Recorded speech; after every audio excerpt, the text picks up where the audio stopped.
Gray is here on the Blaze Radio Network. And great to have you with us. Big day, busy day. A lot going on. In 90 minutes, we're going to talk to Professor Avi Loeb from Harvard. And we're going to talk about 3I Atlas, the object that is here from another solar system, from interstellar space. So we'll talk about that because it's going to come around the sun and then I guess get somewhat close to Earth. I think it's still, 30 or 40 million miles from us. Still right there. Still, it's right there. It's that's just a breath in space terms. Right. Just a single breath is 34 million miles. There it is. Did you see that NASA saw an asteroid fly over us 266 miles away? 266 Oh, did we miss that? miles away. And they didn't find it until after it passed. That's correct. Boy, they're good at their job. Yeah. That gives you some comfort, doesn't it? Makes you feel good all over. We did learn in the documentary that the budget only allows them to keep track of so much of the sky, and it's a big sky. It is a big sky. I'll give them that. But that's crazy. So if there's an asteroid headed towards us, we probably don't know about it. Well, don't worry about it. I'm sure it'll be fine. We've got some other people working some telescopes that are like, hey, you guys haven't mentioned this yet. There's a lot of that. Yeah, I know. A lot of that. That's kind of how 3I Atlas was found. Yeah. So we'll talk to Avi Loeb about that and whether or not it could be holding alien life inside. Maybe it's alien tech. He brings up that possibility, but I don't know if he's still committed to that because everybody's saying now it's confirmed it's a comet. Have you seen that? The scientists are saying, yeah, that's absolutely a comet. Yeah. We'll see. Big day yesterday for bringing an end to the Israel-Hamas conflict. Here was Secretary of State Marco Rubio talking to the president about the news. Criminal conspiracy. Okay. Oh, quick little I'm whisper. I was just given a note by the Secretary of State saying that we're very close to a deal in the Middle East, and they're going to need me pretty quickly, so I will take a couple of more questions. There you go. He later tweeted, or truthed, I'm very proud to announce that Israel and Hamas have both signed off on the first phase of our peace plan. This means that all of the hostages will be released very soon, and Israel will withdraw their troops to an agreed-upon line as the first steps toward a strong, durable, and everlasting peace. All parties will be treated fairly. This is a great day for the Arab and Muslim world, Israel, all surrounding nations, and the United States of America. And we thank the mediators from Qatar, Egypt, and Turkey who worked with us to make this historic and unprecedented event happen. Blessed are the peacemakers. Donald J. Trump, President of the United States of America. Okay. That's great. All right. That's what they say. Okay. I hope so. I hope so, too. Yeah, so Trump says that the Monday the hostages are released. Yep. Yep. Can we go back to the Rubio side by side? Because that reminds us of a moment in history. It sure does. Doesn't it? It sure does. There you go. Yeah. 9/11. One meant war, the other means peace. Oh, look at you, Mr. See? Poetic. Yeah. That's what they say. That's what they say. I saw a documentary yesterday on October 7th. Oof, man, Just was horrible. So disturbing. Just horrible. These animals that did this inhumane massacre, they were laughing and celebrating like they were having some kind of New Year's Eve party as they slaughtered Israelis. And we've talked before about the kid who called his parents and told them I murdered 10 Jews with my bare hands, blah, blah, blah. The mother was so proud. Of murder, yeah. Yeah. I don't want to hear that it's just Hamas. No, right. Because, it was citizens that many kidnapped and strangled to death the mom with her 2 little toddler kids. Yep. Yes. These poor, picked on, downtrodden Palestinians. How could you? I will say, Glenn the guy down the hall, made an actual, good point for once. You can be against Israel, but how can you be for Hamas? Yeah, I don't get it. I don't understand that at all. Yeah. And the Palestinian people, isn't it interesting that no one will take them in? Not it is interesting. One Arab country. In fact, they're shipping them out. Every single Arab country has denied any kind of entry to them at all. And the ones that were shipped in because of this humanitarian crisis, they're getting rid of. Yeah, because they won't even allow them temporary, let alone permanent citizenship.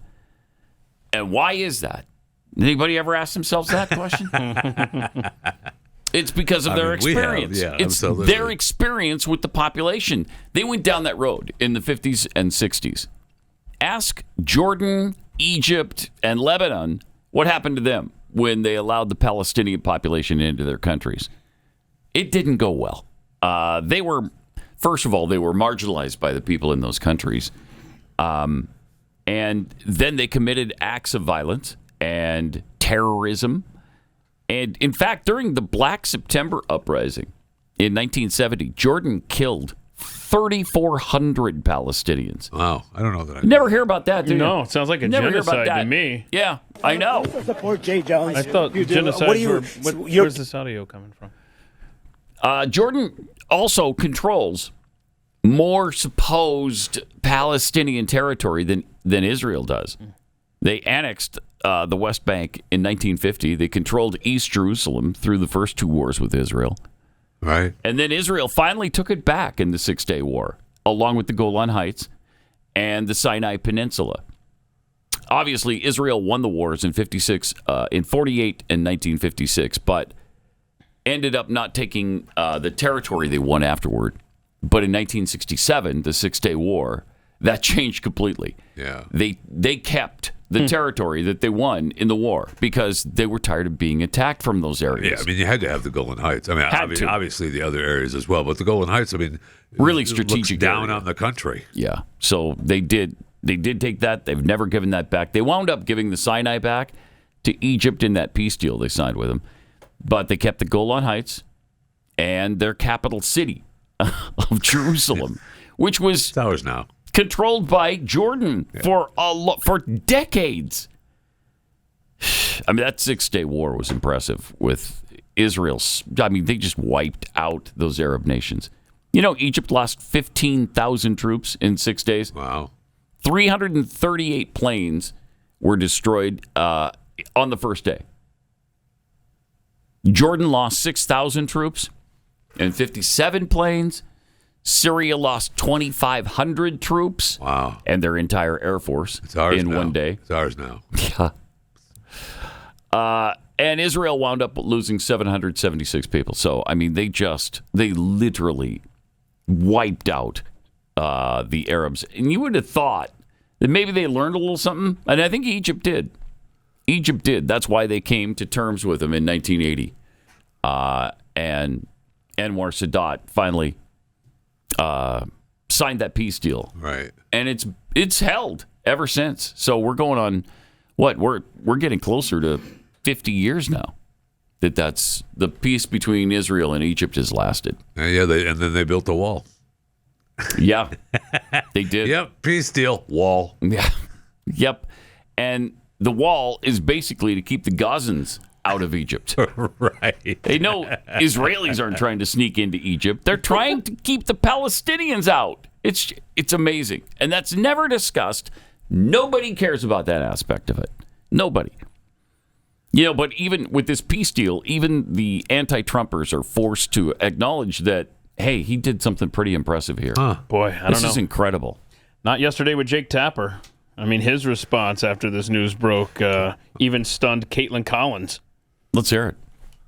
Obviously, blessed are the peacemakers indeed, but it is worth pointing out, this is a ceasefire deal, right? This is not a larger peace deal about a Palestinian state of any sort and who gets to rule a Palestinian state and Israel gets security guarantees, how, and all that. That is still TBD, right? I mean, yes, but, because the yes, but part of that is that, yes, this is the first phase of this deal where the two key parts of that was a ceasefire and the release of the hostages and also the release of Palestinian prisoners that are being held in Israel. Boy, I can't believe they're doing that. He didn't want to give any credit to Trump there. That is incredible. I mean, we're getting the hostages out. Can you give us a moment to celebrate that, Jake? Wow. Even Caitlin Collins couldn't even respond. I know. She said the facts. She wasn't saying, she wasn't necessarily saying it was how happy she was, but she did at least throw the facts in his face. And she seemed surprised. Genuinely. His negativity. Yeah. Sorry, Jake. Let's see you work some magic in the Middle freaking East. Yeah, blessed be to the peacemakers. You know. Right. That's how he said it. But he didn't solve this 3,000-year-old problem permanently Sorry, forever and Jake. figure out every single detail. He hasn't done that yet. Has he, huh? Isn't that right, Caitlin? Isn't that right? That's incredible. Wow. He has slid a long way into the Trump derangement syndrome disease. No doubt. Holy cow, he's got it bad. He's got it really bad. Trump was told about the deal while he was hosting that roundtable about the threat of Antifa and what the White House is going to do about them. That roundtable was pretty, kind of amazing. Yeah. Some good information. But very soon, you should see what we have on these people. These are bad people. These are people that want to destroy our country. We're not going to let it happen.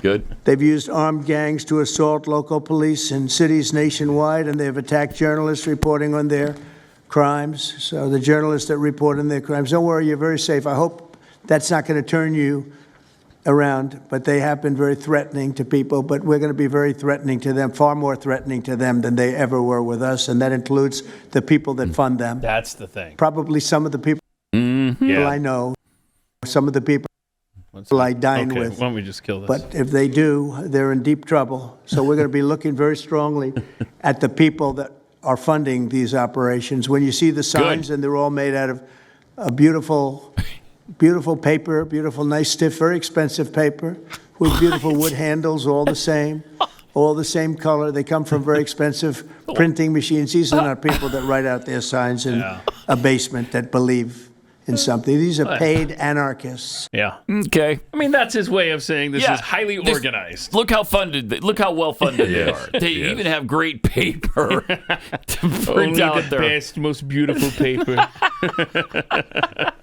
Okay. No, so that's what you got to do. I mean, follow the money.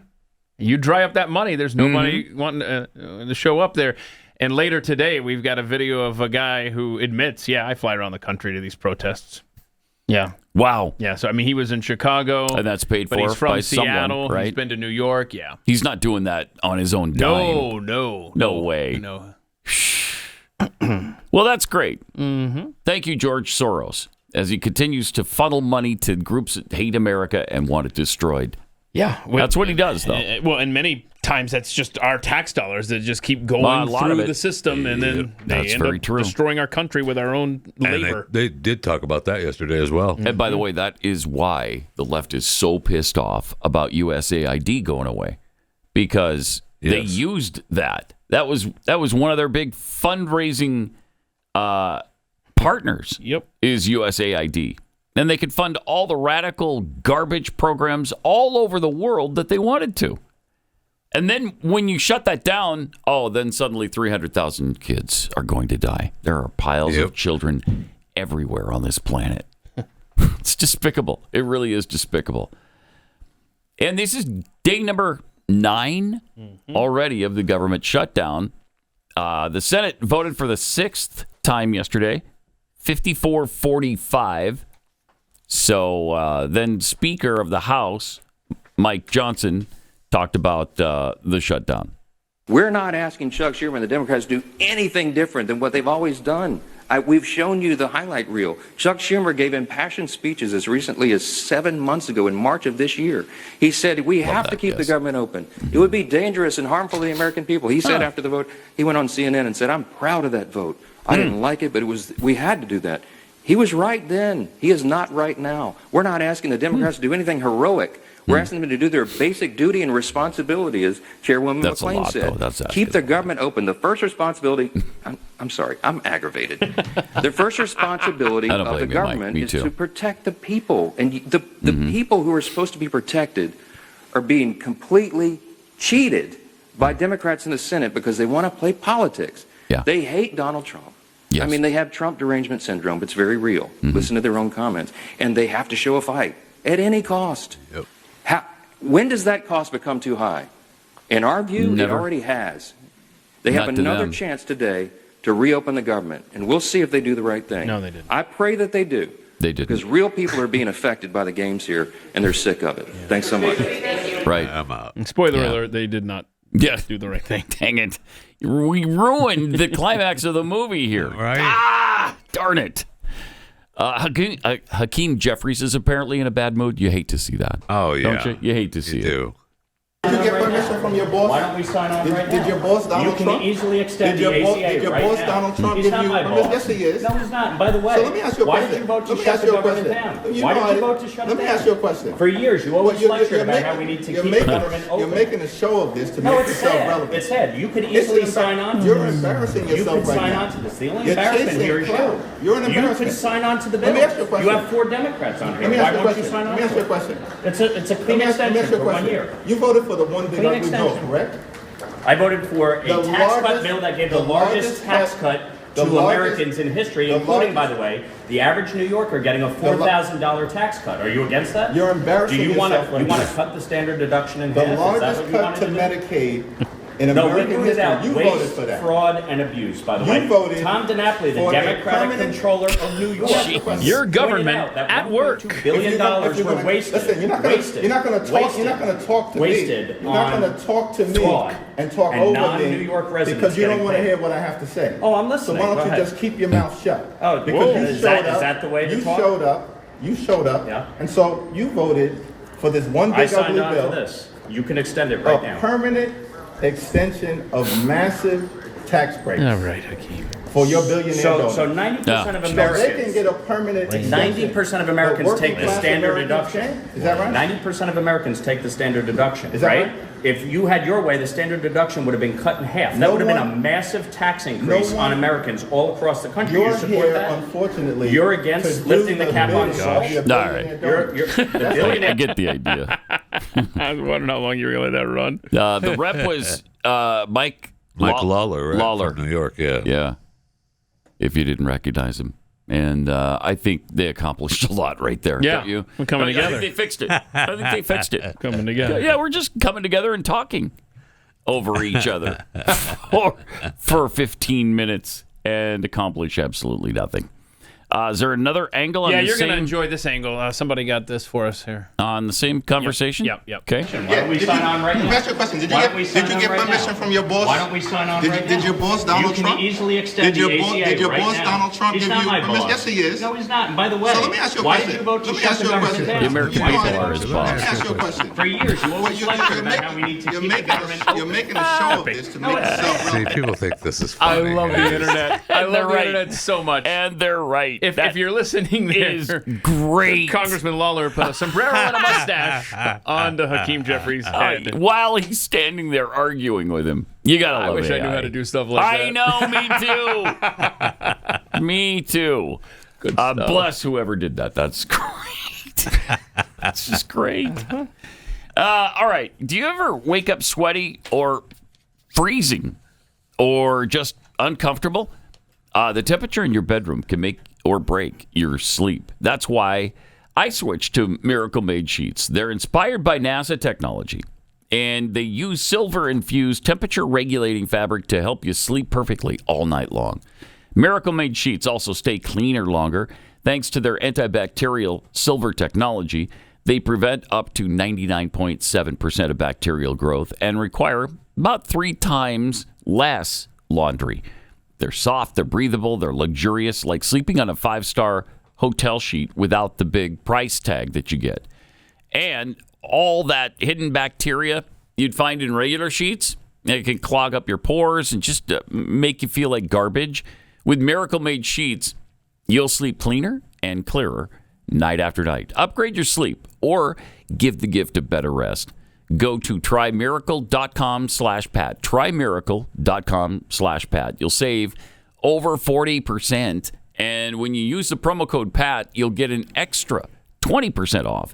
Plus, free 3-piece towel set. They make an amazing gift. And with a 30-day money-back guarantee, there's no risk. That's trymiracle.com/Pat. Promo code PAT at checkout. Thanks to Miracle Made for sponsoring this segment of this episode.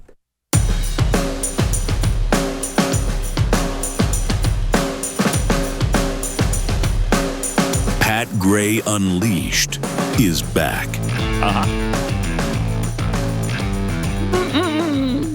Oh, by the way, President Trump denied that he ever told Bibi Netanyahu that he's always so effing negative. Remember that from the other day? Yeah. Yeah, supposedly, I don't know, somebody reported that during their phone call where he was announcing the deal, Bibi said, that's not good news, that's the same old stuff. And Trump supposedly said, why do you always have to be so effing negative? Yeah, he says he didn't say that. No, it's not true. In fact, he said he's been very positive on the deal. I think he'd admit it if he said that to him. I think he'd be proud of it. Yeah, because, well, he would say, I told him that because about the specific thing that we were talking about. Exactly. Whatever it was. Yeah, he'd own up to that. Absolutely. Also, not only is this deal about to happen, and it's going to be signed at noon today, but they didn't decide who's going to rule over Gaza. Didn't do it all. They didn't fix every single detail. Blessed be the peacemakers, Pat, but whatever. Whatever. Yeah. But Trump has also convinced Qatar to rein in Al Jazeera's anti-Israel propaganda. Wow. Which is nice. Yeah. Good luck. They got pressure from President Trump, so they pushed their Hamas-linked news outlet Al Jazeera to reduce incitement to terror throughout the Middle East.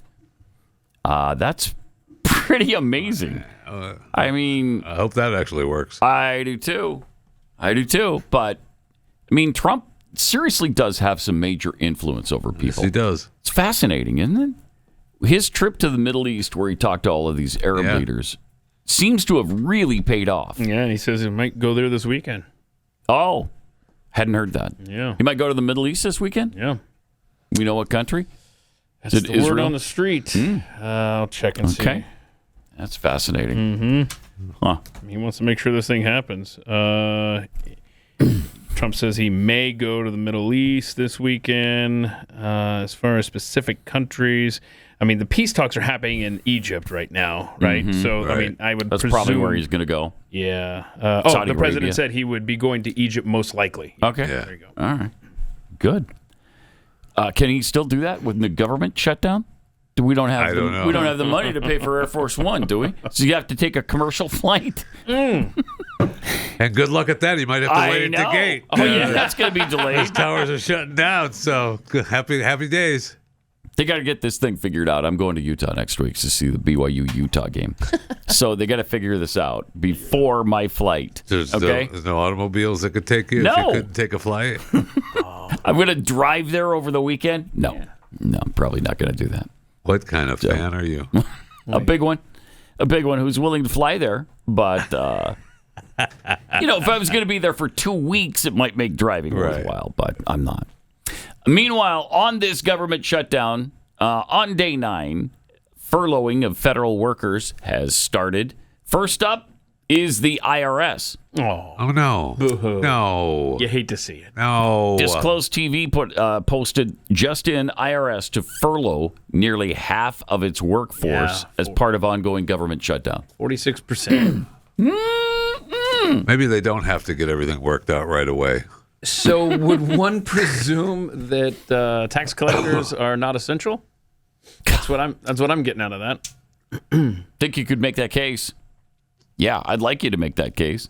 I'd like that to be a permanent arrangement. Windowed, right? Because there's still the expansion. 87,000. Yeah, extra that Biden put in. Yeah, good point. I mean, you can cut half the force. It doesn't even make a dent in that agency. It's so bloated. Yeah, how many? And out of control. What are there? There's got to be hundreds of thousands, right? Let's see. How many employees we got in the IRS? Okay. No, this is not accurate. Again, you got to fact check the fact check. What does AI say? I mean, this one said 75,000. Oh, come on. They hired 87,000 just in that one bill. They got the go-ahead to hire 87,000. We don't know that they actually hired them yet, right? 102,000. I'm sorry. It's got to be more than this. It's a lot. We know that. It's a lot. Katie Porter is a former congresswoman from California. She wants to be the governor of California. And she had a little bit of a...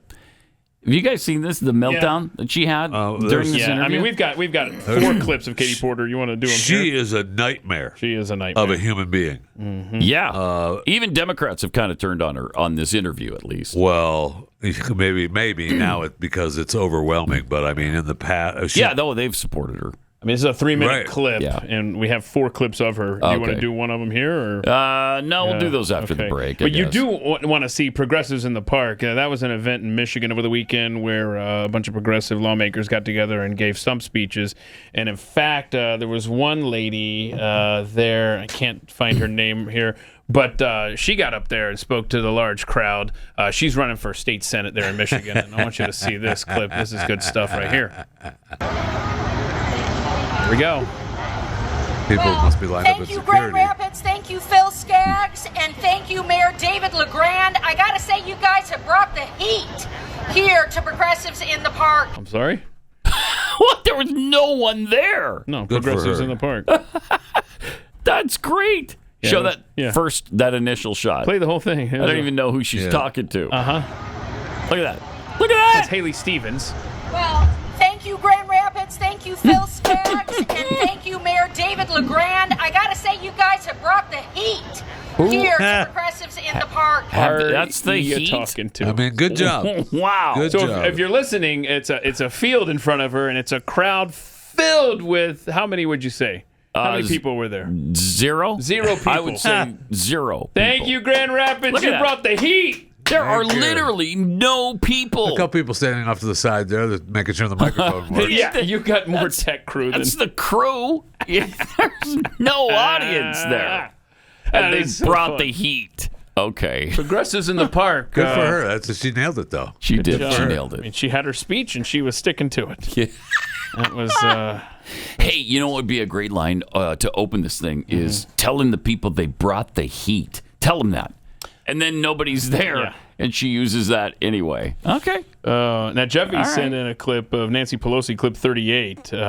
She's fun. Because you're talking about these candidates, like that chick there, the AG, getting the pressure, the Democrat nominee. This is the one with she's interviewing with Dana Bash. Yeah. Is this on the Virginia situation? Yeah, and she's asked about Jay Jones. I love this.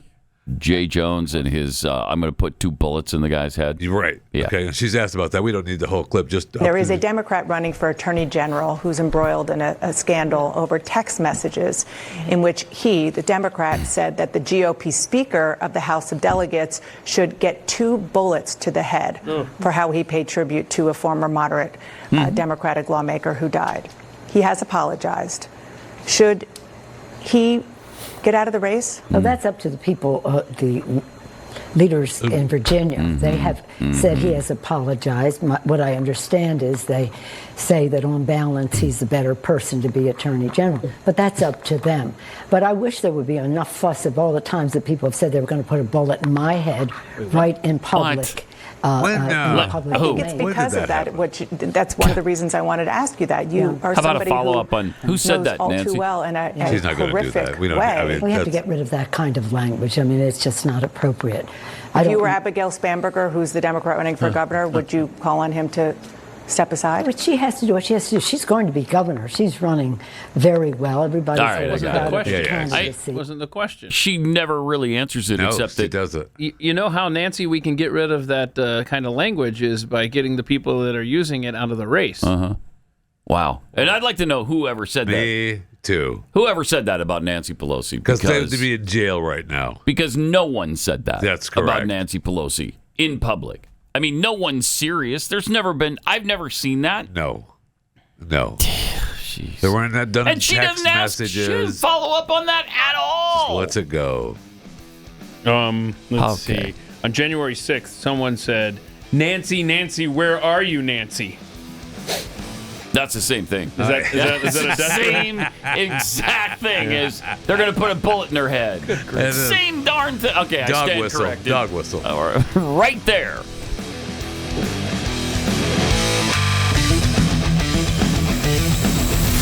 This is Pat Gray Unleashed.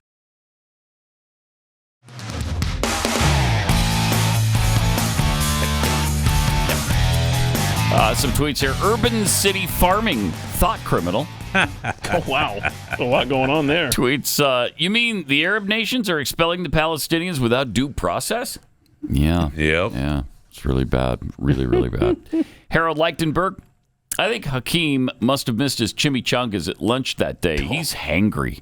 Yeah. He does seem it. Benjamin S. Flensborg. I sort of love Hakeem Jeffries, also known as T-Mu Obama. He's so incompetent and so angry. Makes me laugh. T-Mu Obama. That's It's funny. good. Yeah, it's good. Katie Porter now. Oh. She is a congressperson from California, and she's trying to become governor of California. Lovely lady. She's wonderful. She is agonizing and has been agonizing forever. Just a mean and You've gone nasty completely woman. against the grain here. We were talking about how wonderful she is. we just got done saying how And great where'd that come from? She used to beat her husband. Yeah. Right, her former husband. Oh, that's right. Dumped food on his head. That's right. Threw toys and books and other objects at him during their marriage, scalding hot mashed potatoes on his head during a fight. She's just a mean and nasty woman. Broke something. And you'll see in these clips how I'm mean and nasty sorry, she I'm is. sorry. What a nice person she is. Yes. There you go. Yeah, this is going to change your perception of Katie Porter right here. Here's her interview meltdown. What do you say to the 40% of California voters who you'll need in order to win who voted for Trump? How would I need them in order to win, ma'am? Well, unless you think you're going to get 60% of the vote. You think you'll get 60%. Everybody who did not vote for Trump will vote for you. That's what you're thinking. In a general election, yes. If it is me versus a Republican, I think that I will win the people who did not vote for Trump. What if it's you versus another Democrat? I don't intend that to be the case. Oh. So how do you not intend that to be the case? Are you going to ask them not to run? No, I'm saying I'm going to build the support. I have the support already in terms of name recognition. And so I'm going to do the very best I can to make sure that we get through this primary in a really strong position. But let me be clear with you. I represented Orange County.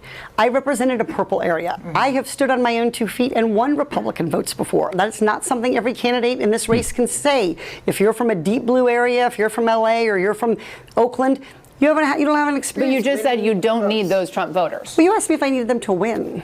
So you don't I think feel like this is unnecessarily argumentative. What is your question? The question is the same thing I asked everybody, that this is being called the empowering voters to stop Trump's power grab. Every other candidate has answered this question. This is not correct. And I said I support it. So, and the question is, what do you say to the 40% of voters who voted for Trump? Oh, I'm happy to say that. It's the do you need them to win part that I don't understand. I'm happy to answer the question as you have it written, and I'll answer it. And we've also asked the other candidates, do you think you need any of those 40% of California voters to win? And you're saying, no, you don't. No, I'm saying I'm going to try to win every vote I can. And what I'm saying to you is that... What are you saying to those voters. Okay, so you... I don't want to keep doing this. I'm going to call it. Oh. Thank you. Okay. You're not going to do the interview with us? Nope, not like this. I'm not. Not with 7 follow-ups to every single question you ask. Every other candidate has answered I don't our care. follow-ups. I don't care. I want to have a pleasant, positive conversation in which you ask me about every issue on Or I this can list. just babble about And anything if every I want. question you're going to make up a follow-up question, then we're never going to get there. Wow. Okay. Ms. And we're Porter, just going to circle around. I am an I have investigative never had to do this before, ever. You've never had to have a end an conversation interview. with To end a an reporter? interview. Okay, but every other candidate has done this. What part of I'm me? I'm running for governor because I'm a leader. So I am going to make... So you're not going to answer questions from reporters? Okay, why don't we go through? I will continue to ask follow-up questions because that's my job as a journalist, but I will go through and ask these, and if you don't want to answer, you don't want to answer. So nearly every legislative... I don't want to have an unhappy experience with you, and I don't want this all on camera. I don't want to have an unhappy experience with you either. I would love to continue to ask these questions so that we can show our viewers what every candidate feels about every one of these issues that they care about. And redistricting is a massive issue. We're going to do an entire story just on the responses to that question. And I've asked everybody the same follow-up question. Wow. Wow. So did she leave? I don't know if she did the whole thing. I just know that she said, quote, "I'm running for governor because I'm a leader," end quote, but yet I can't sit here and answer some questions? Yeah. Pretty bad. That's a bad interview. Yeah. And she really didn't think that was going to be on air. The way she's like, I want to have a pleasant camera. Oh, sorry. This has all been, I mean, please. We're recording. Don't want to have what this are we on talking camera about? with you. Wow. This is 2025. He sucks. Hit record. Jeez. Well, California, there you go. Yeah. It's, Hey, look, this isn't her first time. We have the clip of no, her. not by any stretch of the imagination. Here she is back in 2021. Yeah, this she's doing, it's during the COVID era, so she's at home or what have you, and she's talking with Jennifer Granholm, the energy secretary at the time. And in the background, you might see a staffer make an appearance. You ready for stat number 2? I am. All right. $632, which is how much you save in fuel and maintenance costs when you replace your traditional car with an EV, with an electric vehicle. So I lease a Chevy Bolt. It is the best car that I have ever owned. I just plug it into the garage, 3-hole prong plug, and I never have to go to the gas station. Woohoo. That's awesome. And $632 is real money.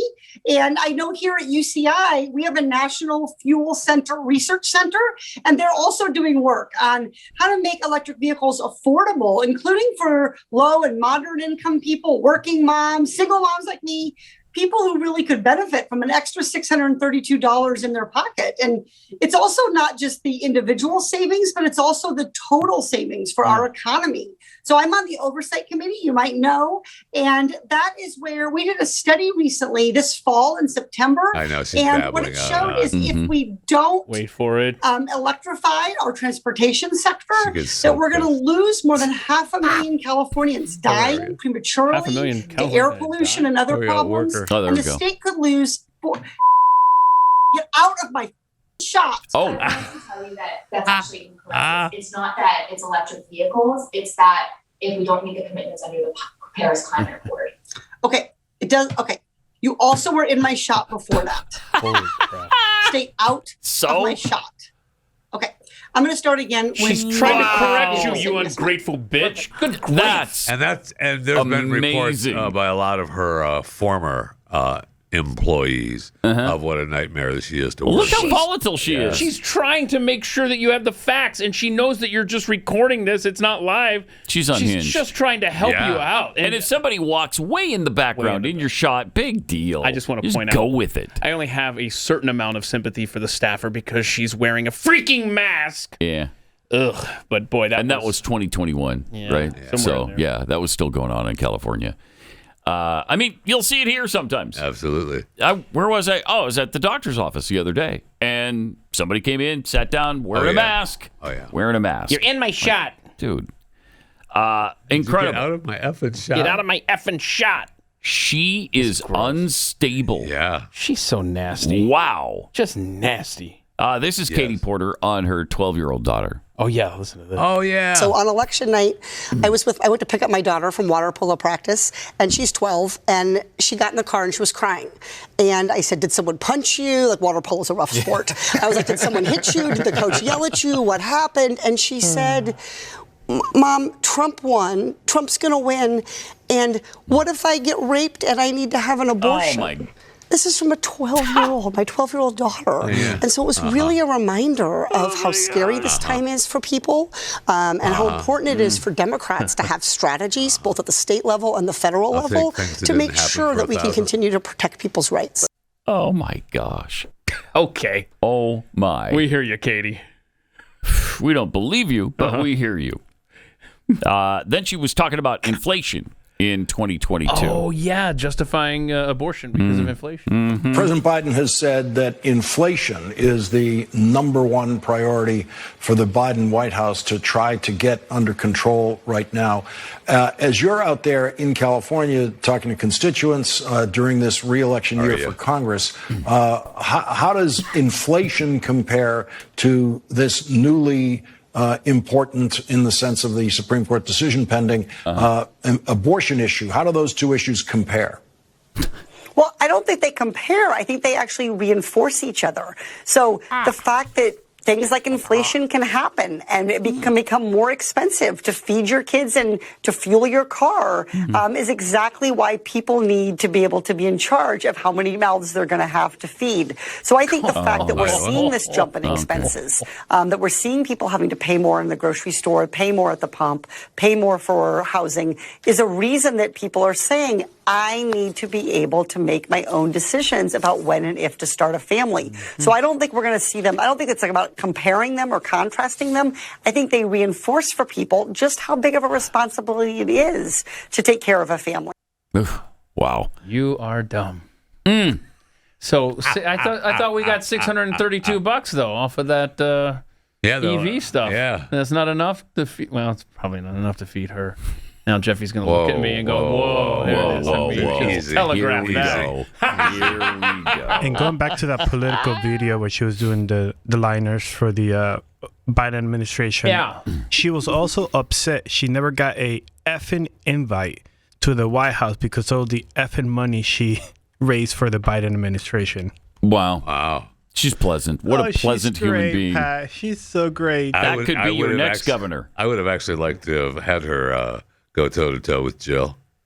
Yeah. At the White House. That would have been fun. That would have been fun. That would have been great. That would have been fun. Who you're putting your money on there? That's a tough one. Jill? Katie. I'm putting Katie. Well, Katie might beat the crap out of her, but Jill wins that. Yes. All out. Jill's just six the dogs on her.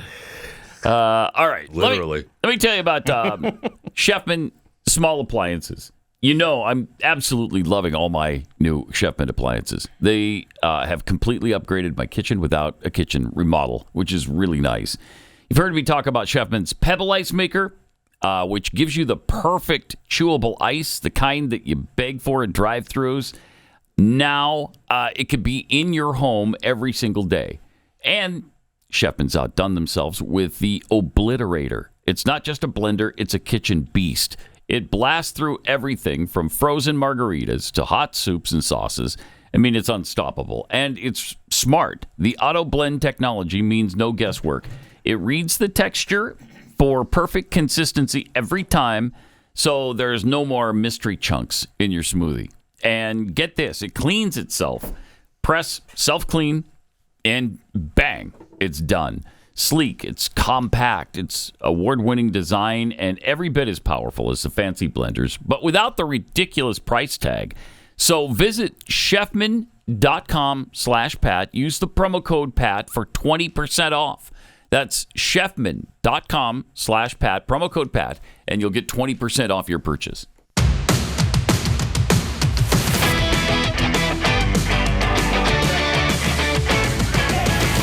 Pat Gray returns.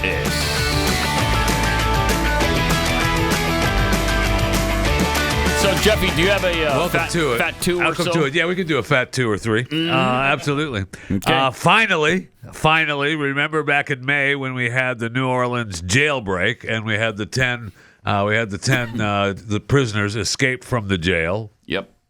So we played the video, but I guess we don't have it. Okay, but that's fine. You remember seeing them? There they go. There goes the 10 jailbreak. See ya. Off the road they go. Well, we now have all 10 inmates. Finally got that last one. Have been escaped. Yes, good. Finally got the last one. He was captured in Atlanta. He was arrested in a southwest Atlanta home. After the search lasted for several hours, they found him in a crawl space in the home's basement. And so he's good to go. So all 10 prisoners that escaped there are now back in and was custody. the 10th guy, was he a murderer? He was a killer, wasn't he? Yeah, he was incarcerated on charges of second-degree murder and attempted second-degree murder. Wow. Okay. So you can rest easy. Yeah. Rest easy. That's fine. We finally got them all. Congratulations to Herschel Walker. He former NFL, USFL, college football star. He is now the first U.S. ambassador to the Bahamas in nearly 15 years. So congratulations to Herschel Walker. That's a good gig. That is a good gig. Yeah. Now, we've just had interim ambassadors since 2011 for whatever reason. But But he's a full-fledged, full-time He is it now, man. Yeah. ambassador to the Bahamas. Yeah. They confirmed him and everything. All He's right. the ambassador to the Bahamas. We didn't have a big fight over who's going to be ambassador to the Bahamas? Well, he was part of that deal where they confirmed all those people a couple days ago, right? Okay. Where they went through and confirmed, I don't know, over 100 people for different posts. Yeah. And because it said in the story that Bahamas hasn't had an ambassador since 2011, and Biden had appointed or nominated someone and then took his name off the list. So I don't know what the deal is with that, and I'm not sure. But everybody in the Bahamas said we're happy and it's all good, and the interim ambassador said, "Good, it's all yours. Take care." I mean, that's a pretty good gig, man. Yeah, that's not bad. Ambassador. I mean, no matter what country you're in, but the Bahamas, be nice. Yeah, Yeah. that'd be nice. We got a dinner scheduled tonight? No? All right, I'll be on the beach. That's good to go. And we have Jimmy Kimmel. You know him. This is so great. Oh, you know him. Well, you know him. He You might not even know him, actually. That's kind of a problem that he has. that is a problem. Well, I mean, This he's is lost awesome. 71% of his audience that tuned in for his host return after suspension. 85% actually. Well, 85 for the Who's counting? 25-54. 85 for the 25-54, 71% on the overall. But this is maybe one of the reasons that the numbers are dropping for Jimmy when he said this. Our Speaker of the House, Mike Johnson, he said Republicans are praying it'll be a very short shutdown, which is good. That'll help. Prayer. Yeah, just go ahead and keep mocking prayer, Jimmy. No problem. That's a winning strategy for you, Jimmy. Oh, my gosh. What a piece of garbage. Thank you. Thank you. He's the worst. And if more people just saw that clip than actually saw it live. Well, so. right. Yeah. Right.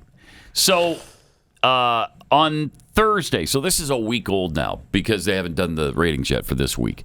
But the show averaged 1.9 million viewers.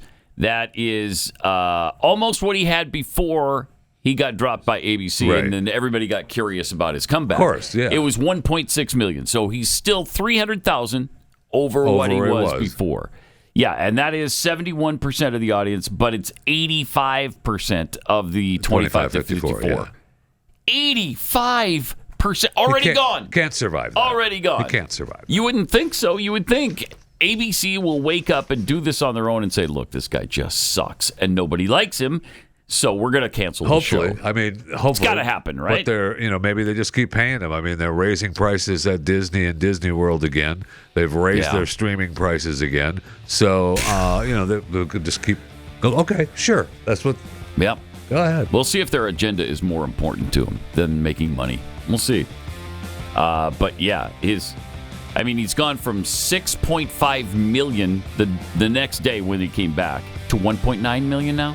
Pretty amazing. That is.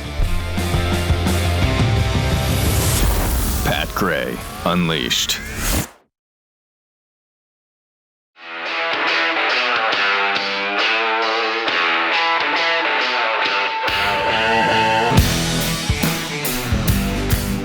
Pat Gray is here on the Blaze Radio Network. With some tweets. Hee-haw, the Viking tweets. Am I watching a Katie Porter interview or the sequel to Misery? Right. Nailed it. Good stuff. That's a good call. That's good. Skip to Zip. So Katie is a Karen? I did not see that coming. Definitely. Oh, I think she's worse than a Karen. She's Oh, beyond my gosh. Karen. That'd be a compliment. I'm a licking butter. Can we assume that Katie Porter wasn't asked to the prom? Oh. Wait. Why would you assume that? What are you doing? I mean, she was married. I think she has a child. Yeah, she abused her husband. Yeah, I mean, and how he happy apparently didn't wanna- are you if you're her kid? Oh man, Phew.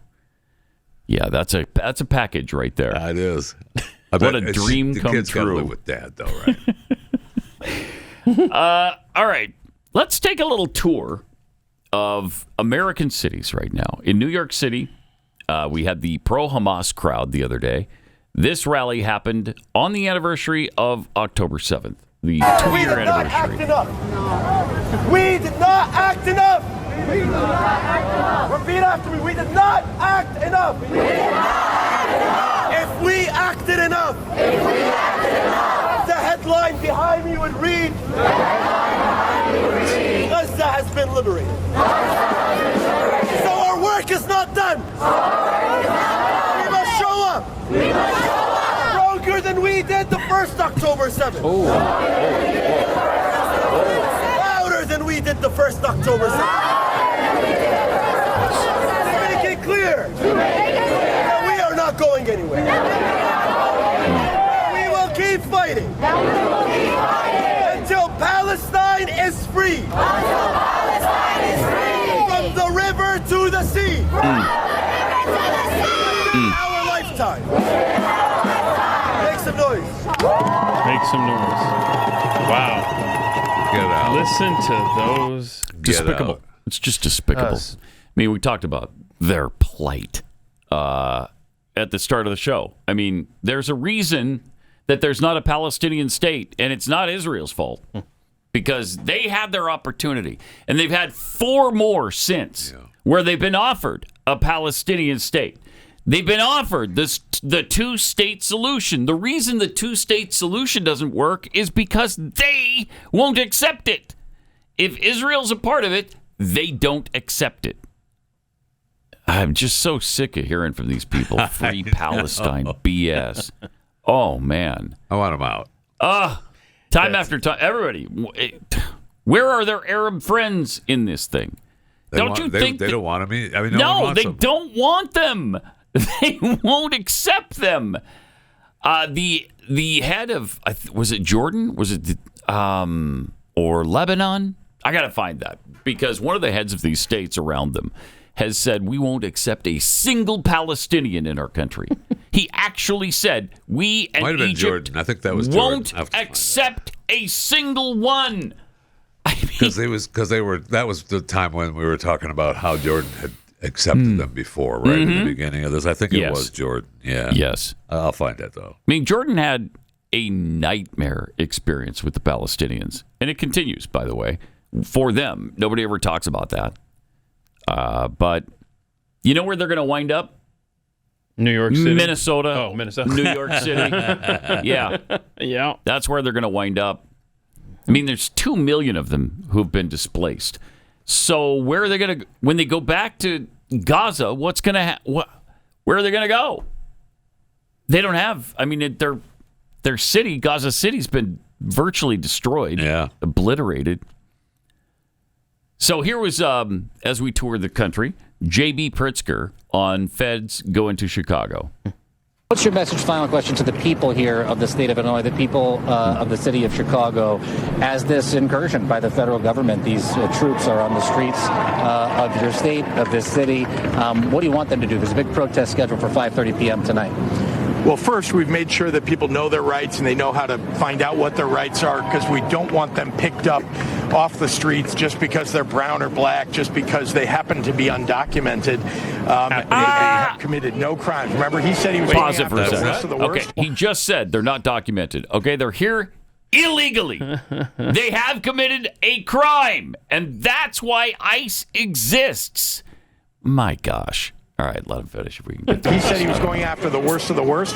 It's not going after the worst of the worst when you're just literally stopping children who happen to be brown and asking them for papers as if, they're going to have proof that they're a U.S. citizens. Show me that. So I want to first, see know the your evidence rights. of Second, that. we want everybody to pull out their phones, an Android, an iPhone, whatever you've got, and film everything you see, because we take that to court. We also show it to the public. And it's one of the reasons that so many people are speaking up and acting up in order to fight Donald Trump, because they're seeing this is not the country that we grew up in. This is not the country that we want.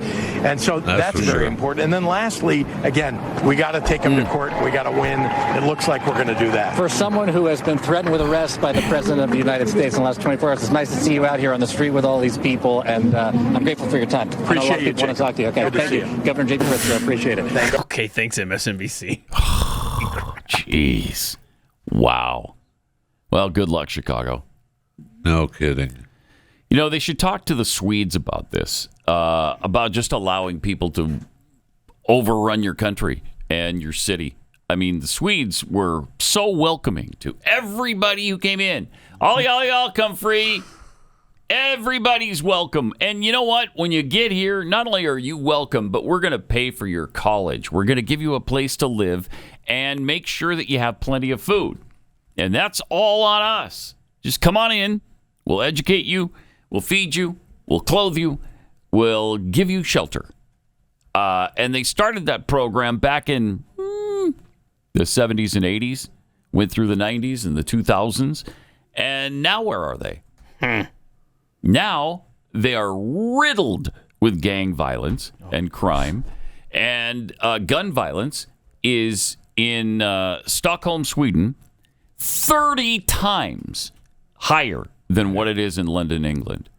30 times higher. Yeah.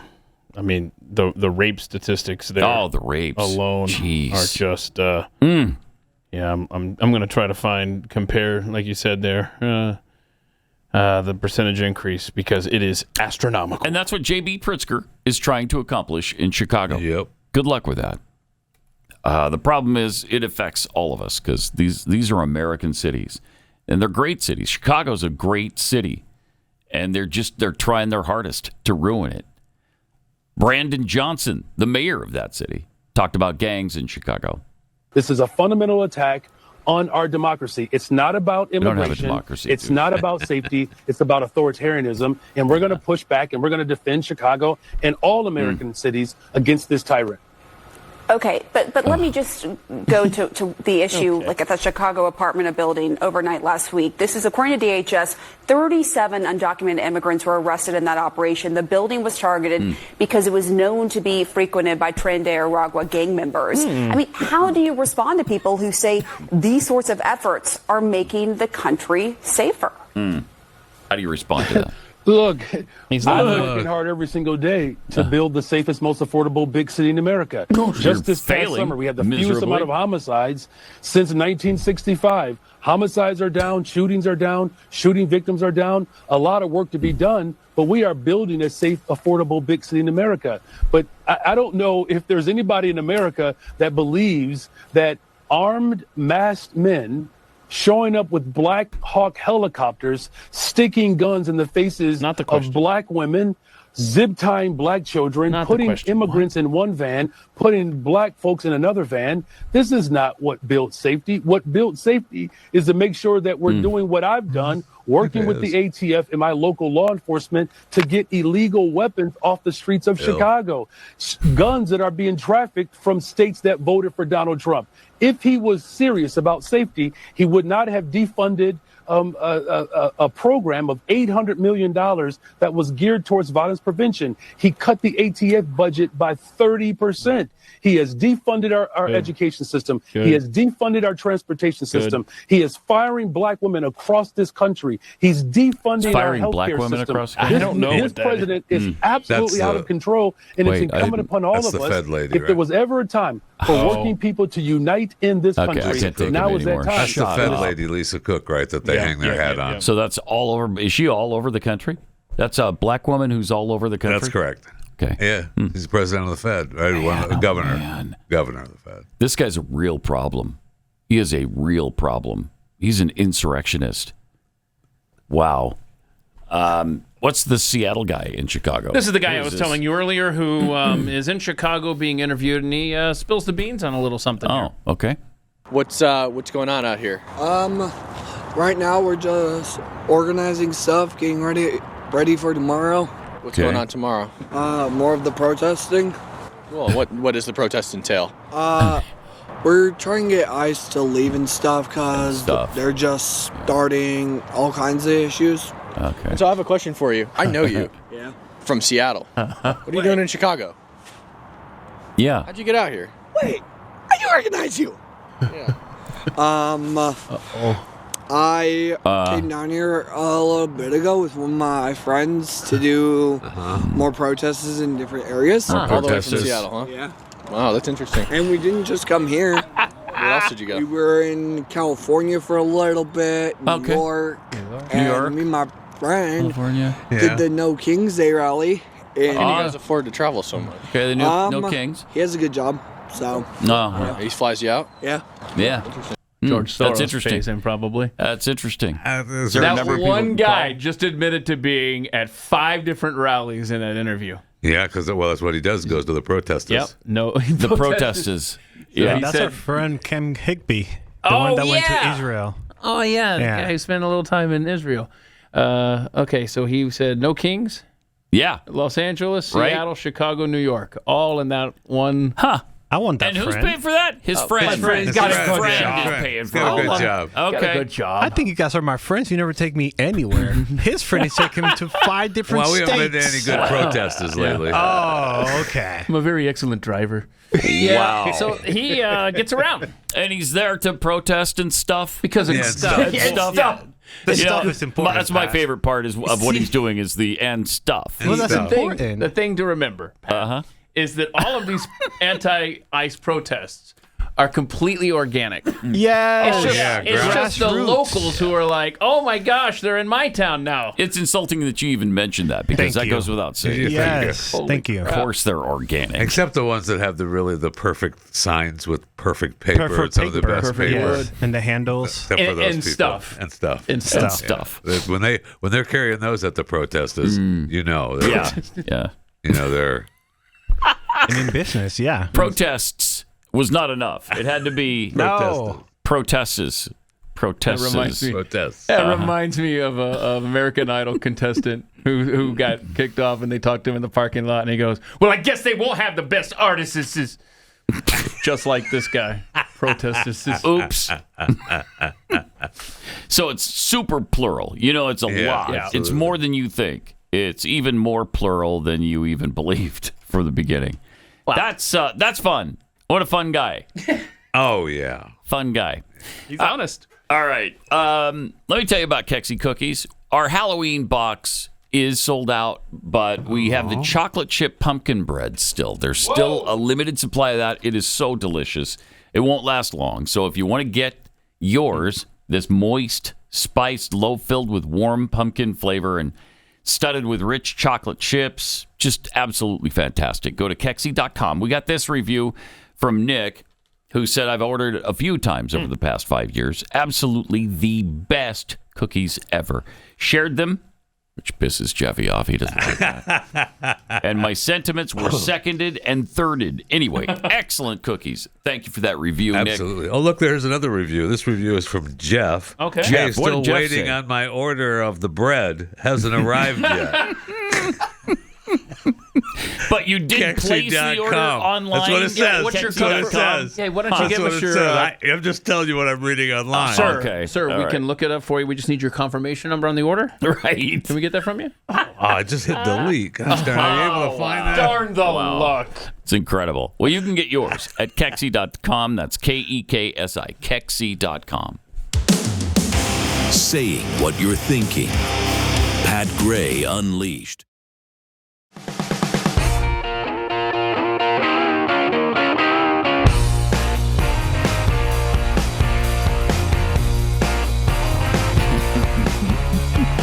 All right, we got some tweets here. New Bomb Turk tweets, the West Bank is oceanfront property right now in the Mediterranean. Think about it. And look what they've done with the place. Palestinians don't deserve nice things. Yeah. Oh, man. It's rhino season. Using Let's Go Brandon Johnson's logic, Trump must have a cannon because he said the president is firing black women across the country. I see what you did there. See what he did? He went literally Yeah, there. yeah. That's fun. Jimmy Dimples, professional protester, ferried to Chicago, New York, Seattle, Portland, et al. All on someone else's dime. And I thought that Bahamas ambassador gig was good. Good points. For sure. I guarantee you Herschel Walker's not sleeping in a tent alongside of a road. Probably not. No, probably not. Or on the beach. Yeah. He doesn't have to sleep on the beach. All right, we've got Avi Loeb coming up in just a few minutes. We're going to talk to him about the I know, I'm excited. I want to hear Three-Eye Atlas thing. If he's has some new thoughts. Mm-hmm. I think he probably does, right? I'm pretty sure it was Avi Loeb who said that the WOW signal we got 50 years Yes, ago it was. coming from space, he was the guy who said it's coming from, because it might have come from this Because 3i it Atlas was thing. documented that it was in our neck of the woods at the time. Right. Interesting. I know. If it sent out a signal to us 50 years ago and now it's in our solar system, I don't know. We'll ask him about it. We'll see. Meanwhile, we continue to blow up boats filled with cocaine, I assume, and people who are delivering. That's what we're told. That's what we're told. That's what they we're say. told. And if we're told it has to be true. Thank you. They wouldn't say anything that isn't true. Thank you. So obviously, these are terrorist drug dealers who are bringing poison to America, and so we just kill them. You know, I don't know, but we did discover today that the Coast Guard, when they interdict boats, it's a common thing off the coast of Miami and California. Yeah. About 25% of the time, the boat that they board doesn't have drugs on it. So Right. they have made an error, but they don't kill them. But we've blown up 4 boats now, and if the percentages hold true, did one of those 4 boats not have drug dealers on it? If they all had drug dealers on it, you know, the first 11 they killed, what were their names?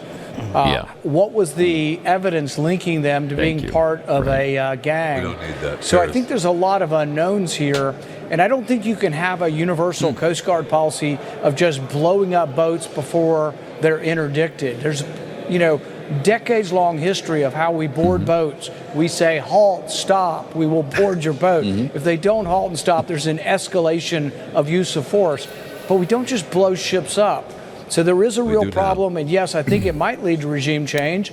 And some of the more skeptical among us think that maybe this is a provocation to lead to real regime change, a provocation to get the Venezuelans to react so we can then insert the military. I hope that. I hope that that's not the case. Is hopefully saying there. Hopefully not. So picky that you want to make sure they're who we think they are before you blow them up. And right, and their Come argument is, That's silly. so do we, but they're terrorists, and we've designated them a terrorist organization. Yeah, but we so don't have a know nice these day. are. How do we know? Because they Because say said, so. They said. Okay, you're right. I You're mean, right. our government They says said a lot of things, and they're all true. Wait, every one of their statements Only are true. terrorists go in the water with a boat. That's right. Is that right? With those kind of speedboats? With kind of speed, So yesterday they held a vote in the Senate that would have reined in some of President Trump's war powers authority against these drug cartels. And it was defeated. It was defeated 51-48. Yeah. And so Rand Paul and Lisa Murkowski voted to rein it in, so that They voted with Democrats. Yes, so Yeah. that you would have to come before the Congress in order to blah blah. Yeah, so like the Republicans, I guess, like their justification. I mean, is that not reasonable? Yeah, we just need to know, hey, what reasoning are you using to do these actions? Democrats are saying it violates international law, and it was, like you said, defeated. And so this is where, if you want a case where you can say, when did John Fetterman, he did vote for some of his nominees, for Trump's nominees, but if you want a case where John Fetterman made a difference for something that Trump wanted, it's this vote. He voted. Oh, wow. He broke with the Democrats on this, and that's how they got to the 51. Wow. Wow. So there you go. That is interesting. Okay. So, I don't know. It's it seems problematic to me. I know I'm in the minority on that. Well, and so are you. Yeah, I mean, I definitely am. All three of us are in the minority, and it's a small minority. It's fairly Very small. Yeah, very small. I mean, 70% of Americans are fine. Yeah, okay, go ahead. I think I saw 80-something percent, 86%. Holy cow. Were fine. Oh, my gosh. At least on our side of the aisle or something. I forget exactly. Republicans probably are 86%, I bet. But even Democrats were at 56%. Yeah, blow them up. Okay. If they are bringing poison to America, you know, they're bringing fentanyl First of all, define cocaine. poison. Here we go. Something that harms us poison. Overall. Then, you know, and we've designated them terrorists. Okay, but how do you know? Show us the evidence. There should be a process, shouldn't there? Interdict first. Go find out. I guess we have to believe that there is a process and that we're not privy to. Yeah. And that that they know for sure. And for them to show off the attack Mm-hmm.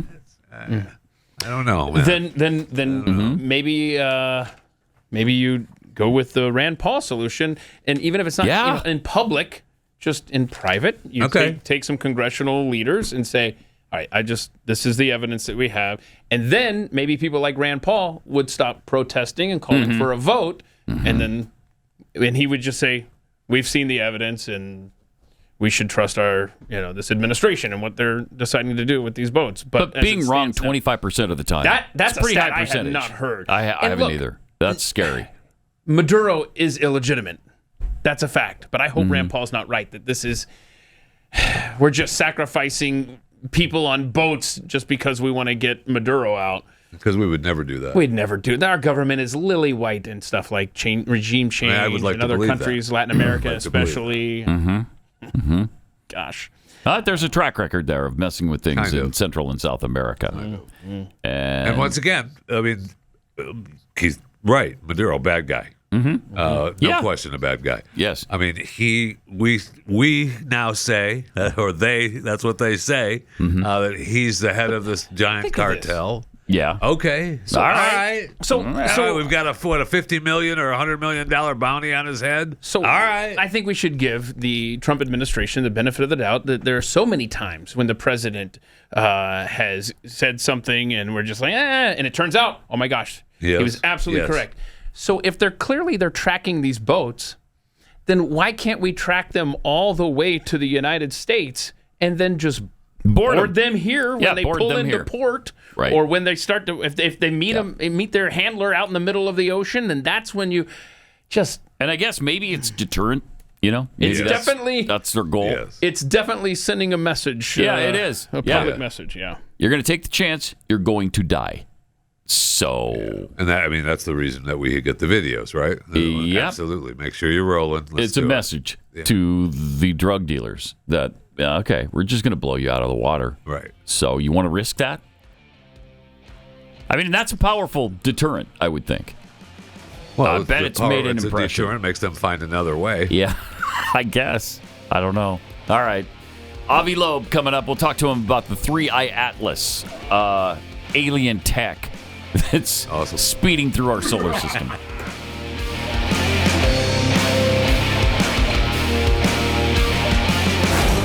Pat Gray Unleashed.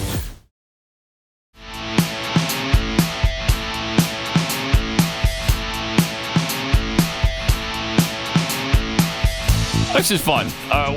We're excited that we have Avi Loeb on this morning, Israeli and American theoretical physicist who works on astrophysics and cosmology. Wait, yeah, he does makeup? I did not know that. Yeah, he does. He does astrophysics and makeup at malls and stuff. I think that's cosmetology. This is cosmology. So close. Yeah, never mind. Yeah, a little confusion there from Jeffy. But he's a professor at Harvard University and is joining us now. Avi, welcome. Thanks for coming on. Well, thanks for having me. Cosmology is just a fancy word for where most of the real estate is.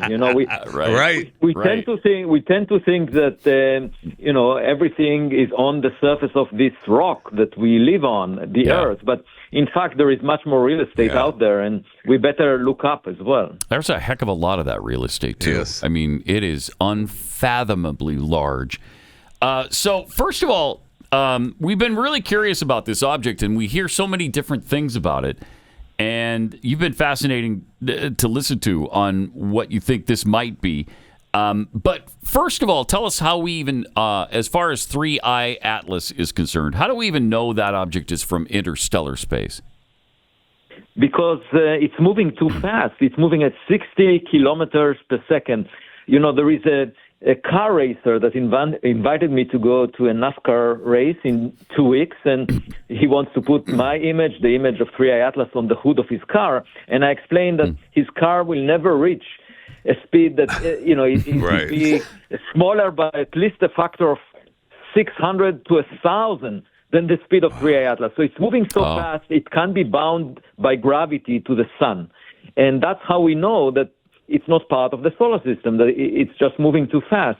Now, it's also an extremely rare object. Even if you consider objects coming from interstellar space, from outside the solar system, this one is much bigger. It's at least 1,000 times more massive than the previous two that we spotted with telescopes. And moreover, guess what? It's moving along the plane of the planets around the sun. The chance of that happening at random is 1 in 500. So one asks the question, why is it moving in the plane of the planet? So it can actually come very close to Mars and Jupiter and Venus. And one possibility is that this path was designed by some intelligence. So that's why it's so interesting. That really is. It's fascinating. Plus, the something that has come up in the last few weeks is that there was a signal in, I think it was 1978, called the WOW signal, because that's what they... 77. 1977. Yeah. Okay. So, well, first of all, there was a signal that we received, and then it just went away, and we never received it again. And so that's almost 50 years ago. What was special, first of all, about that signal? And then why is it that you think that might have come from 3i Atlas? It was by an observatory that is called the Big Ear of Ohio State University. And it was so strong that the person who first noticed it wrote wow in the lab notes. It's called the wow signal, and definitely came from outside of this Earth. It was extraterrestrial, and its origin was never understood. And there was a suspicion maybe it came from some other civilization. It's very close in frequency to a transition of hydrogen that is often observed in astronomy, but it came from an object that is moving towards the sun. And I checked actually just a couple of weeks ago, and it originated from a direction in the sky that is very close to where 3i Atlas came from, within 9 degrees. And the chance of such a coincidence is 0.6%. And so maybe it was related. Maybe it came from 3i Atlas. Maybe it was sent to 3i Atlas by some other, from the sender of 3i Atlas. At any event, 3i Atlas is really strange in other ways. It's aside from the fact that it's so massive, it's in the plane of the planet, it also has some unusual composition. We see gas around it, and it contains much more nickel than iron. And as we find in industrial production of nickel alloys, there was a jet that in the Hubble Space Telescope image of 3i Atlas, which was our best so far, there was a jet of scattered sunlight that was 10 times longer than it is wide, pointing towards the sun. And that's very different from comets, where usually you see a tail of dust that is pushed away, blown away from the sun, yes. And, so in addition, the arrival time of 3i Atlas was optimized to pass very close to Mars. That happened on October 3rd. And then it will pass very close to Jupiter on March 16th, 2026. So altogether, this is a strange object. And my point is, let's just make sure that it's a rock and not something else. It opens a new frontier now, because there is the Rubin Observatory in Chile that was funded by the Department of Energy, the National Science Foundation, that will discover an interstellar object every few months in the next decade. And we better check if each and every one of those is a natural object and not a tennis ball that was thrown by a neighbor. Right. Professor, I guess I was looking online here, and at, I guess, medium.com, a lot of your stuff is posted there, and you posted the images from the European Space Agency.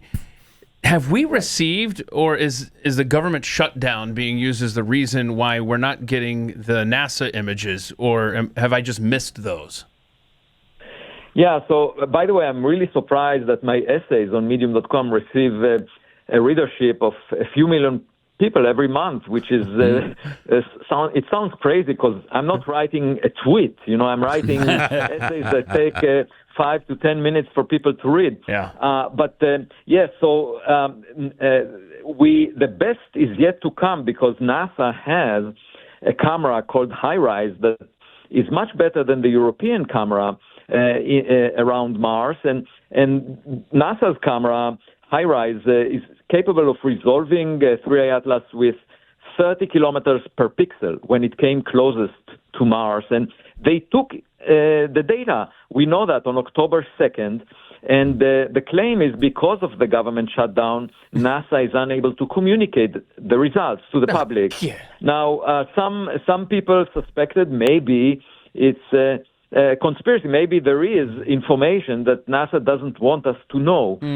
And I try to argue that, it's probably not a signature of extraterrestrial intelligence. It's more likely to be terrestrial stupidity. It would be fun, though, if it is extraterrestrial. Wouldn't it? It'd be, I mean, you've been advocating for us to have, like, craft in space to prepare for something like this, right? You would like to visit an object like this. I think it would be really a great opportunity for us to learn what comes from outside the solar system.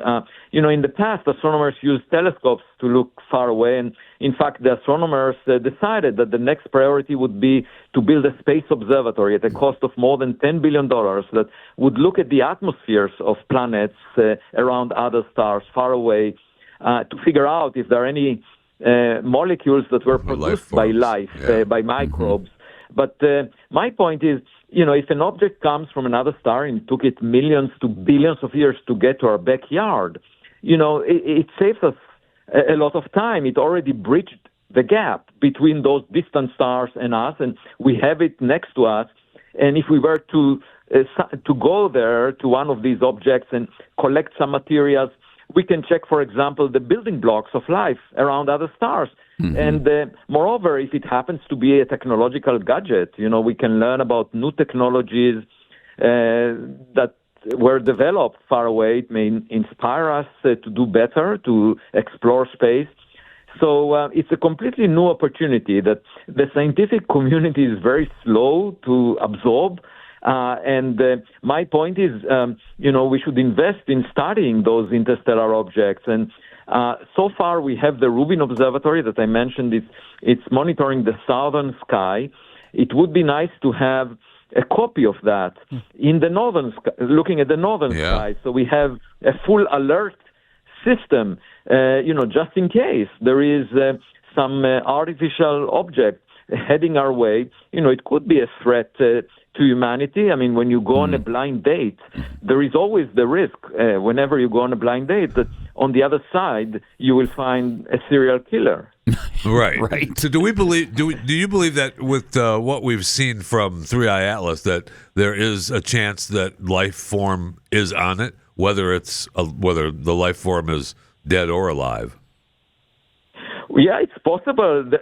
It's possible that life was delivered to the solar system from outside. We just don't know, and scientists are very good at pretending to be the adults in the room, saying, that's what we think. But the point is, nature is much more imaginative than we are. And the best way to learn is to observe and study whatever nature delivers to our backyard. And the thing about a visitor from outside the solar system that comes to our backyard is, that it's a new risk that nobody considered before. It could be a black swan event where the chance that it's technological is very small, but the implications would be huge for the future of humanity. So we must consider that possibility, and because, a visitor in your backyard can enter through the front door, and we need to think about it. In the past, Congress tasked NASA to find all the space rocks that may hit the Earth that are bigger than a football field. But they never thought about the possibility of alien technology. This is something that nobody discussed. And I'm just saying, let's keep that as a possibility. We have to consider that and collect as much data as possible to educate ourselves. We just don't know how much traffic there is of technological gadgets coming into the inner solar system. And why is it, do you think, that other scientists are so reluctant to admit the possibility that this is alien tech or that there's alien tech out there? I mean, it's a massive universe, and certainly there's life in it other than us. So, I mean, it could be, right? Why are they so reluctant to admit that? Well, I think first they are quite arrogant in thinking that there is nothing as intelligent as we are, and that includes not only scientists but other people, technologists, and I think it's arrogant to believe that, because most of the stars, formed before the sun by billions of years, and there are 100 billion stars. So just thinking that we are the smartest in the class of intelligent civilization is really arrogant, makes no sense. And to me, it sounds very reasonable that there were lots of things like us around other stars that predated us. Many of them died by now, just like all the people that used to be on Earth that are dead by now. And for us to know about them it requires space archaeology, looking for their relics, everything they sent out, like Voyager that we launched. Yeah. And I think it makes a lot of sense. The public thinks it makes a lot of sense. It's just that people in academia, the mainstream of astronomy, appear to resist that. And I think it's a bad mistake because, first of all, the public funds science, so we should reflect the interest of the public when we do science. But moreover, it's an amazing opportunity to learn something new, and it will change the future of humanity. If we find, new insights into technology, into science, by trying to imitate other civilizations that were more accomplished than we are. And one way to find them is not by waiting for a phone call like we did for 60 years, waiting for a radio signal. Right. Instead, let's just check our backyard and see if there was anything there that came from a neighbor's yard. Do we know does anyone hypothesize what the wow signal was? Was it a call for help? Was it a reach out saying, hey, just checking in, how's everything going? Do we have any idea at all what it meant? No, I mean, we don't know the content, the information content. Why was it sent? What was encoded, if there was anything? It was a one-time radio signal. And, so in principle, it could be a communication signal.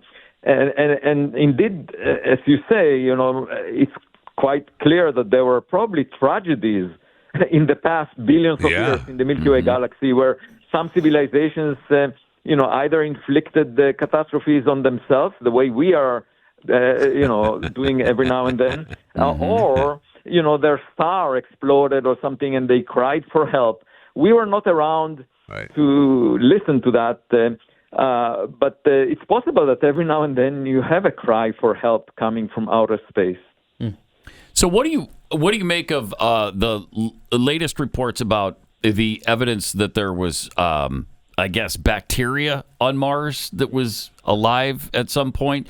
Do you think that we're going to find that there's an ocean under the surface of actual water? Is that going to happen on Mars? Well, so Mars was very similar to Earth in the first 2 billion years, half of its life, the first half of its life.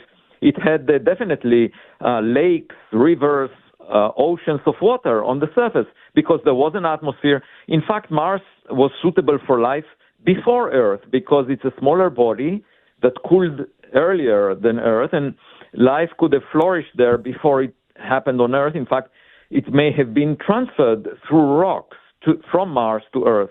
We might all be Martians. When Elon Musk says, let's go to Mars, there might have been tiny astronauts inside rocks. These are microbes that migrated from Mars to Earth billions of years ago. And so finding microbes on Mars would not be surprising at all if the evidence of that. The evidence is not conclusive because we need to bring the materials to Earth in order to examine them in laboratories and check the isotopes and make sure that what we see was not a result of geological activity, but actually microbes produced that. But in the big scheme of things, I'm not. I don't find microbes so exciting. I don't either. Because we can't learn from them. You see, if there is something more intelligent than us, we can grow and be better. Yeah. Just investing all resources in searching for microbes, the way my colleagues are doing, they're obsessed with looking for microbes. I find that a little depressing because I want to know if there is a resident near any of these houses on the Cosmic Street, and that would be inspiring because if you see something more advanced than you are, because they had technology or science for more than a century, the way we had, then you can learn from that. It will be inspiring. It will change our focus away from conflicts on Earth, all these disputes that we have on Earth that are really quite narrow-minded, because we look down on each other on Earth. If we find someone else that was far more accomplished than we are, I think we might start to think bigger and explore space and cooperate, and it will change humanity in a very good way. That's the way I think about it. Yeah, bring us together rather than... You certainly would hope that would be the case. Pull us apart, which would be great. I've been seeing a lot of talk lately about warp technology and trying to make the warp bubble a reality. I mean, do you see that happening anytime in the next, century? Well, I'm familiar with all these studies. In fact, I'm regularly speaking with some of the people that wrote these papers, and we are not close to developing those by any means. And it's not at all clear that bringing me down, Avi. It's not clear that it's possible to propel a spacecraft using the warp of space-time. These are still speculations, but I do think that if we invested a significant fraction of our military budgets, it's $2.4 trillion a year. If we were to invest a fraction of that in developing new spacecraft, new propulsion systems, we might be able to move far faster in space and also, go on a space platform that would be a good habitat for humans. Going to Mars is not a great move because Mars is worse than Earth. It doesn't have an atmosphere right now. It's a desert. Temperature changes by hundreds of degrees between day and night. And according to you, we already left that joint. We came here. Yeah. Why go to a worse place? Right. It would make much more sense to develop a space platform, but for that we need a large investment of resources. And I'm suggesting, putting some fraction of the military budgets towards space exploration. Do you think that we're not giving some fraction of that military budget to that process? A very small. Currently, it's tiny. It's a completely negligible fraction. But if we encounter some alien technology that is far superior to ours, I think we will wake up. This will be a wake-up call. And then you will see a major So I'm talking about investment at the level of $1 trillion a year. Okay, the military budget. That's the defense budget of the U.S. alone. For 2026. Yeah. So at that level, what we do right now in space is nothing. Right. And it's too bad because that brought us so much technological advancement when we were in the space race. It was an exciting time, and we developed great technologies as a result of it, which we would also do, and it would benefit other areas of our society if we were to kick that back into gear. It's too bad because going as slow as we do now is not going to get us anywhere. Yeah, it's not just the practical benefit. It's also the fact that it inspires the nation. Right. People feel we live in an exciting time. And that's what I find when discussing Three-Eye Atlas. The public awareness of that is amazing. Yeah, there is so much enthusiasm and interest. And so I think it's time for us to get inspired rather than depressed. And, sometimes I feel when I read the news every day, I feel like I'm part of a party where everyone around me is misbehaving. And the only thing I can do is look through the window and hope for a guest that will change the situation. Yeah. Avi, appreciate it. Thanks for all the work you do. And how do people get in touch with your stuff? You have the medium, the writings that you do. So if you just put on Google Avi Loeb at medium.com, you can subscribe for free. I don't charge anything because I see it as a work of love. I mean, I was asked to put it under a paywall, but decided not to do that. I'm not making any money. But every day or two, I post an essay about updates, scientific updates on recently mostly 3i Atlas. And then I have 2 books, Extraterrestrial and Interstellar. Yes. And I just completed the 3rd one that should appear in a year about an expedition that I led to the Pacific Ocean.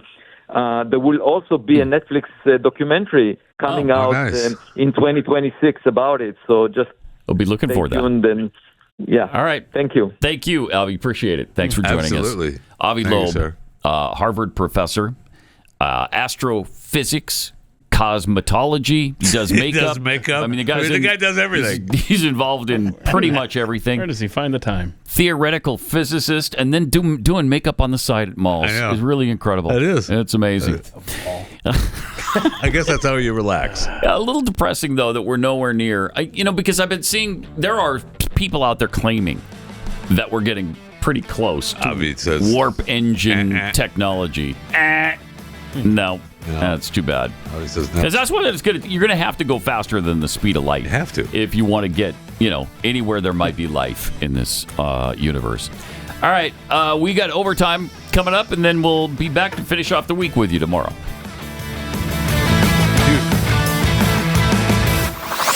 This is Pat Gray Unleashed.